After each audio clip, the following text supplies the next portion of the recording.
23 வயதுடைய பழங்குடி பெண் ஸ்ரீபதி சிவில் நீதிபதி தேர்வில் தேர்ச்சி பெற்றுள்ளார்.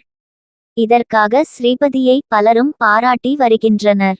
முதல்வர் ஸ்டாலின் வாழ்த்து தெரிவித்துள்ளார். திருவண்ணாமலை மாவட்டம் ஜவ்வாது மலை உச்சியில் இருக்கிறது புலியூர் குக்கிராமம். இக்கிராமத்தில் வசிக்கும் ஸ்ரீபதி என்ற பழங்குடியின வகுப்பைச் சேர்ந்த இளம்பெண் தமிழ்நாடு அரசு பணியாளர் தேர்வாணையம் நடத்திய சிவில் நீதிபதி தேர்வில் தேர்ச்சி பெற்று நீதிபதி ஆகியிருக்கிறார்.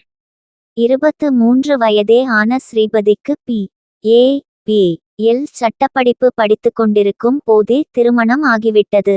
திருமணத்துக்கு பிறகும் படிப்பை தொடர அவரது கணவர் உதவியாக இருந்திருக்கிறார். இந்த நிலையில் கர்ப்பமடைந்த ஸ்ரீபதி நீதிபதி தேர்வுக்கும் தயாரானார்.